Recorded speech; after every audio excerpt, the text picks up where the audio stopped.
How about a studio tour?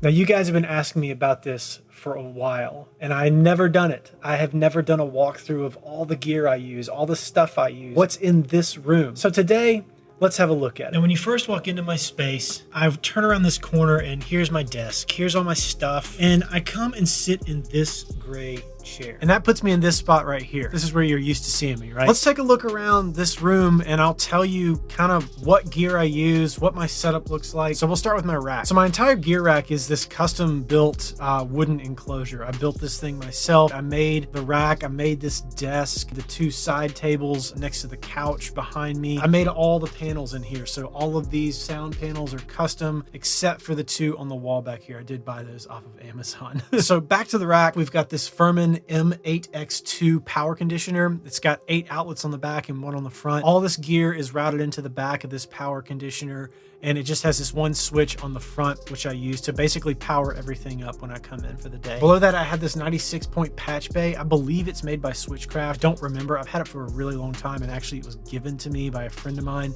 who was upgrading his studio and didn't need it anymore, so he very graciously gave it to me. Below that, I have the Universal Audio Apollo 16-channel interface. For the past many years, this interface has been killer. I've loved it. Below that, I have 2 RME Octamic 2s. They're both 8-channel interfaces. I bought the first Octamic I had a long time ago, and it just blew every other interface I had out of the water. It was so clean, so crisp. So I just got a second one to replace my old secondary interface at the time. And running the two of these together has been killer. I've loved every minute of it. Below that is the Aventone CLA 200 power amp. I use that to power these Yamaha NS10s, which are my only monitoring source outside of the subwoofer. And below that is just this rack drawer that I use to kind of be a catch-all for all things studio. If you have any recording experience, you know exactly what that means. Moving up the monitoring chain, I have this Samson C control on my desk. This thing has been really good as sort of like a monitor switcher. It's got a bunch of different stuff I can do. I don't use it nearly to the degree that it's capable of doing. I just use these 2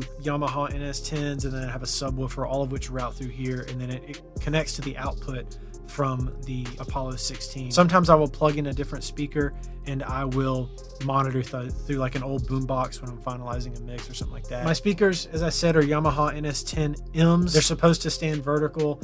I like the horizontal look and feel, and I like the way they sound. I know there's some audiophiles out there who will say, well, you know, the verticals have to stand vertical to sound right, and horizontal have to be horizontal. I don't really get into all that. I like the way they sound. I love monitoring on these. I find that they serve my purpose really, really well. I've got a really good mix between these two and this subwoofer below my desk, which is just an old Samsung like component system subwoofer from an old 5.1 surround sound system I had for my TV many years ago. And it really helps fill the low end out in this room because I'm pushed against this wall in what is basically a square room, so that it's not an ideal monitoring situation. When I'm in this position, the monitoring position, it actually turns out really well and it's got a good round, full sound to it with the combination that I've got here. Let's move on to instruments. The main thing I use whenever I'm making music down here is this MIDI keyboard, this Alesis VI49. I got this thing on clearance at Guitar Center. I walked in, I just wanted something with weighted or semi-weighted keys that didn't have a bunch of bells and whistles.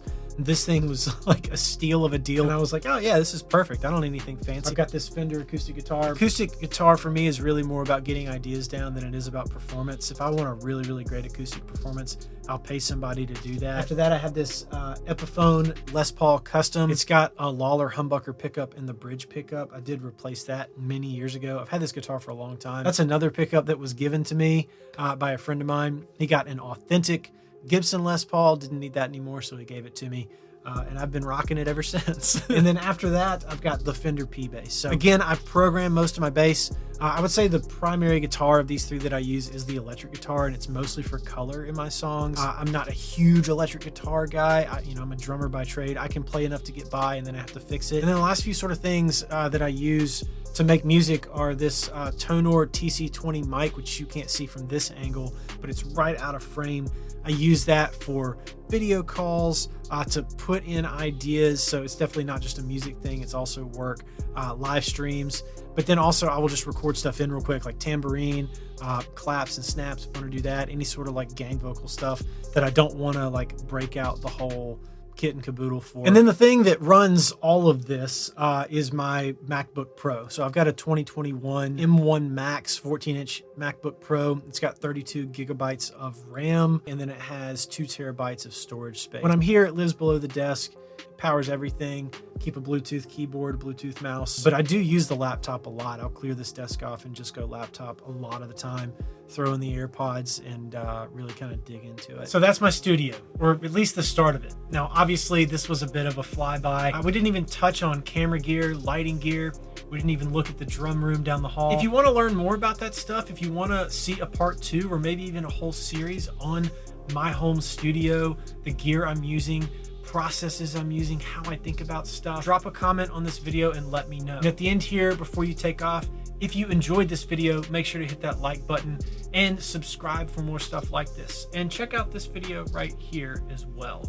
And as always, thanks for watching, and I'll catch you on the next one. Peace.